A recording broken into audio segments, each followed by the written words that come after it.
Dear friend, if you spend a decade working hard just to buy a plot of land and build a house, what would you wish for? A cozy home, a place to start a new life, right? But for the landowner in B.ody, that dream turned into a nightmare.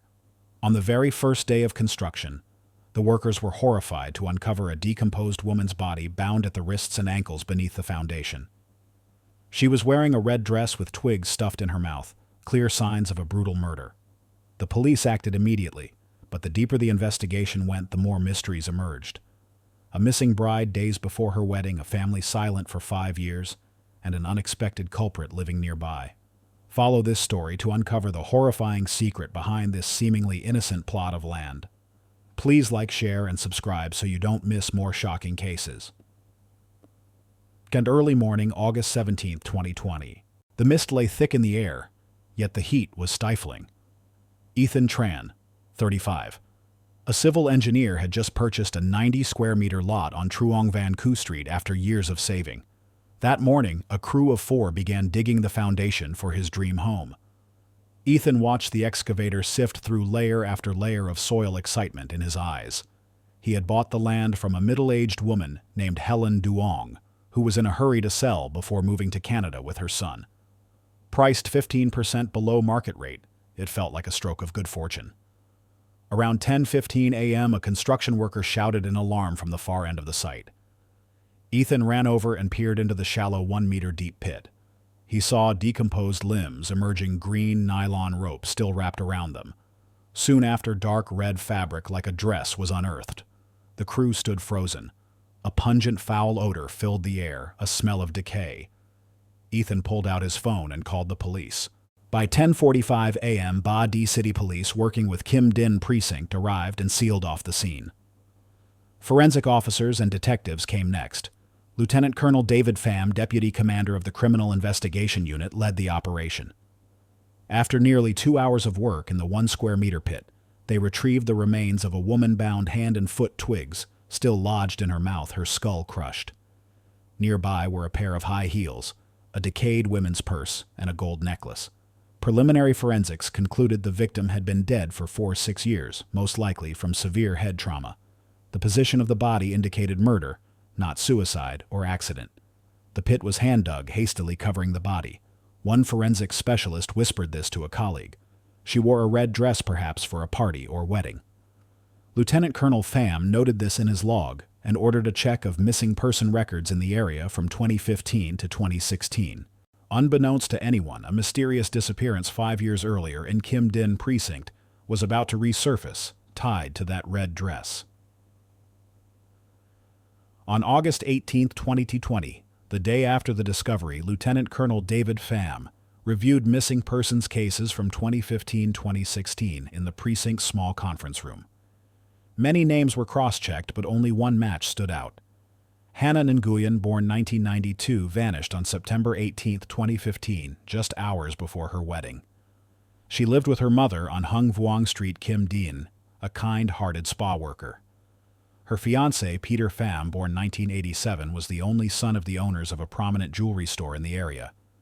The wedding was slated for 5 p.m. on September 18, 2015, but at 2 p.m. that day, Hannah went out to have her dress adjusted and never returned. Her family notified the police, posted flyers, offered rewards, but no trace was ever found. After 3 months, the case was classified as an unidentified missing person.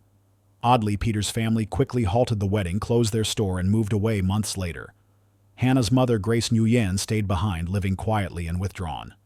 At 10 a.m. on August 18, 2020, Detective Tim Nguyen brought the news of the body's discovery to Mrs. Nguyen, now in her 60s, with white-streaked hair, living alone in a modest bungalow. She froze at the news. Tears welled up as she sobbed. "They say my child is dead. It's been 5 years of endless waiting. I thought she'd been lured to Cambodia, or somewhere, never imagined she'd been buried right here." When shown the gold necklace found with the body, she nodded through her sobs. "That's hers. Her 20th birthday necklace I bought her." That afternoon, police re-examined the land where Hannah's body was found, and a chilling coincidence emerged. The plot once belonged to her fiancé's family. Peter's father, Mr. Lawrence Pham, had sold it in 2018 after moving away in 2015. If the victim had been killed and buried in 2015, the land was then still owned by the fiancé's family. This raised countless questions. Did the groom's family know something about the death? Why did they sell the land below market value and leave so abruptly after the wedding was canceled? Was something deliberately hidden for 5 years? That night, a warrant was issued for Peter Pham. According to residential records, Peter now lived in Ho Chi Minh City working as a car salesman. A missing bride, a canceled wedding, a corpse beneath a house foundation, and now the silence was unraveling. 9 a.m. August 19th, 2020. A car with license plate 59 pulled up in front of the B.ody City Police Department.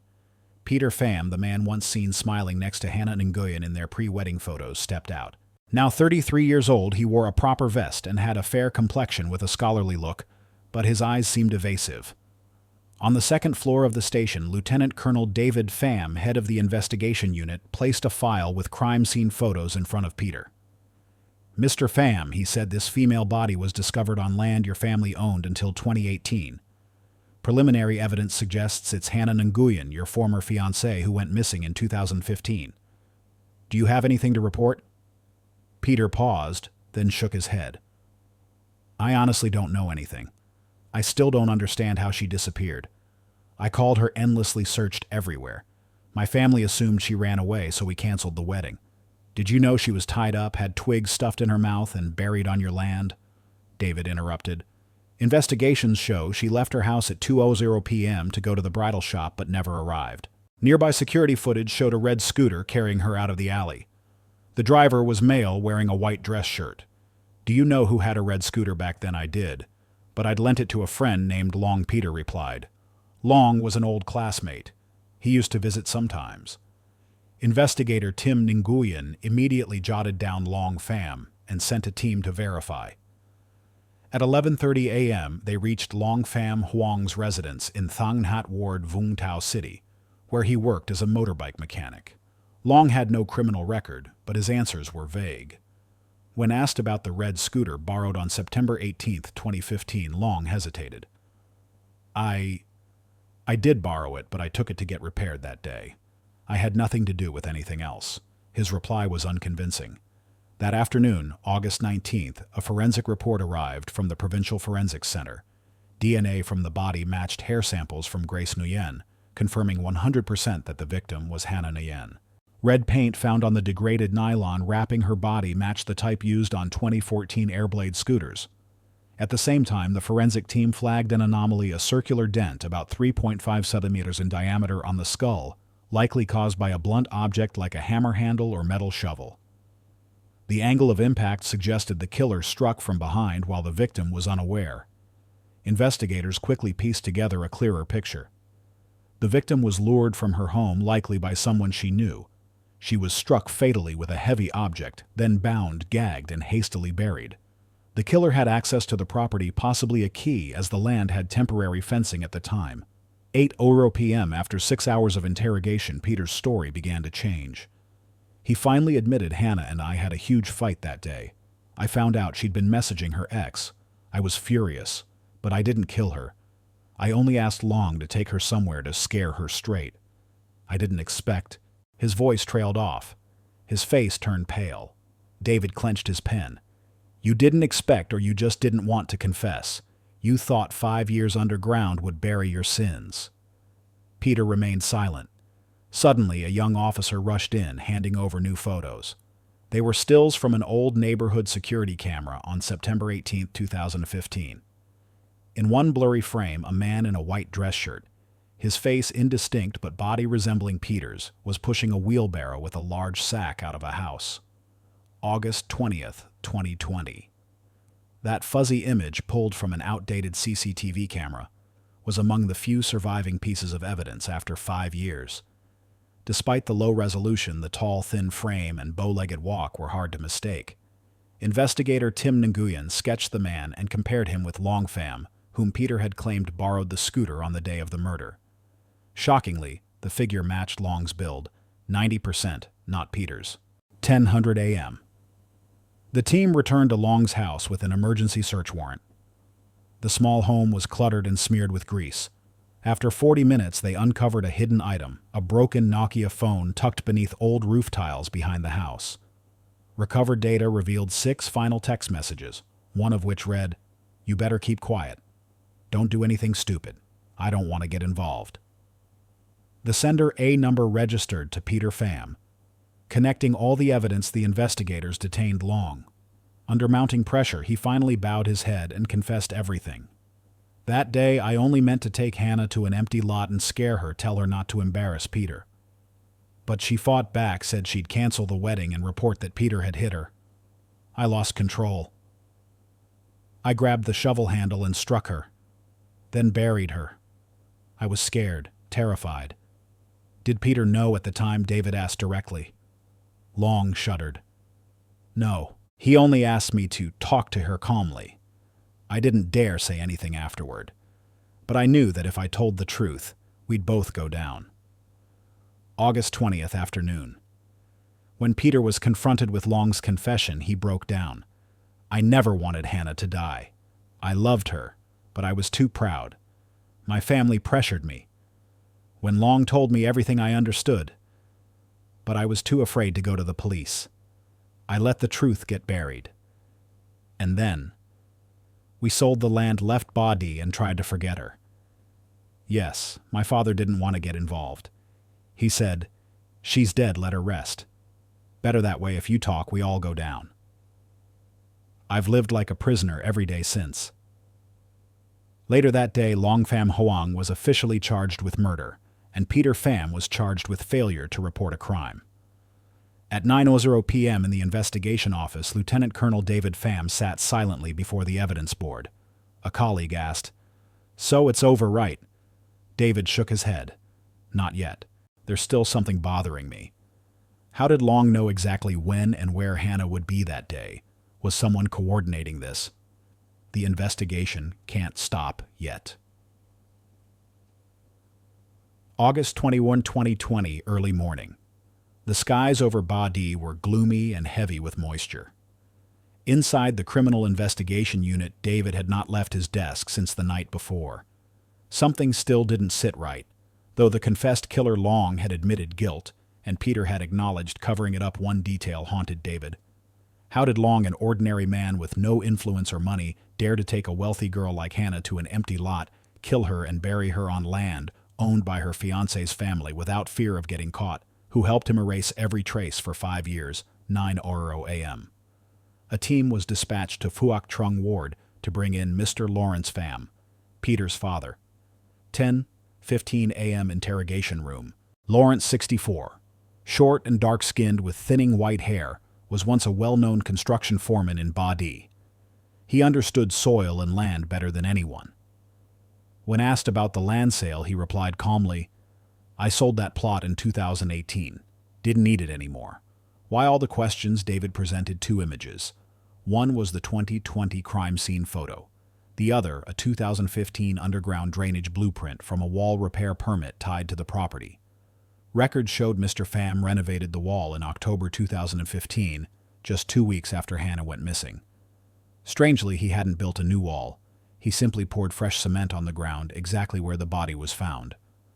Why Lawrence fell silent, then answered, "It was me. I had my suspicions." That day, Peter came home pale as a ghost. "I pushed him," he cried. Said Long lost control. "I thought it was just a beating. But I went out back and saw disturbed soil, wheelbarrow tracks. I opened it and saw a sack. I couldn't look inside." David frowned. "You found a body and didn't report it." Lawrence snapped, "I saw my brother go to prison for 15 years for manslaughter. It destroyed our family. I wasn't going to let my son end up the same. So I poured concrete, covered it up. I just wanted to bury it with that land." Later that day, Mr. Pham's confession shocked the entire task force. This was no longer a simple murder and body concealment case. It was a coordinated long-term cover-up. Lawrence Pham was charged with obstruction of justice and destruction of evidence. Peter Pham, failure to report a crime, indirect accomplice. Long Pham, Hoang murder, desecration of a corpse and grave. Lieutenant Colonel David Pham closed the case file with a solemn voice. No death is ever truly silent. Conscience will always be the living witness that follows us for life. To August 22, 2020. The police held an official press conference. The entire investigation process was transparently disclosed to the media. Local residents, already shaken since the body was discovered, were now deeply shocked to learn that the victim and the murderer's families were once engaged in a wedding arrangement, a tragedy buried under pride, reputation, and adult indifference. August 25, 2020, B.ody City Cemetery. A light drizzle fell in the final days of August. No one spoke. Only the rhythmic sound of shovels from police officers as they gently lowered the coffin of Hannah Nguyen, the unfortunate young woman.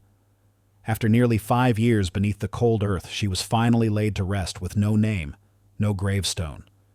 Grace Nguyen, her mother, collapsed beside the small coffin, her face, gaunt hands trembling as she placed her daughter's photo next to it. My child. Finally, she is called by her rightful name. The days that followed, public outrage swept across B.ody province. The entire region was shaken by the series of tragedies the case revealed. A young woman, murdered not out of hatred, but due to selfishness, pride, and cowardice by those she trusted most. A once respected father, Mr. Lawrence Pham, who was admired for his integrity, chose instead to cover up a crime just to protect a hollow family reputation. A young man who thought he had protection only to end up bowing to a death sentence at age 30. Mr. Lai arrived late but not absent. At a seminar held after the case, Lieutenant Colonel David Pham addressed law students. The police can solve cases through skill and training, but in some cases the truth only surfaces when the criminal can no longer bear the weight of their own conscience. If just one voice had spoken up back in 2015, that girl might not have spent half a decade buried underground. If the father had the courage to face the truth, perhaps his son could have received leniency under the law. But they chose silence, and that silence was more poisonous than the crime itself. With the lessons left behind. 1. Love is not an excuse to cover up wrongdoing. 2. Honor cannot be built on the blood and tears of the innocent. 3. The murderer will face justice, but those who stay silent when they know the truth must also bear responsibility. This story has come to a close, but the pain remains for those left behind. If you believe this story deserves to be shared as a cautionary tale, please subscribe for more true crime investigations. Like this video if you felt moved. Comment below what would you have done if you were a witness like Mr. Pham share. This to spread the message, silence is not golden. Sometimes it is complicity. Thank you for watching. Until next time.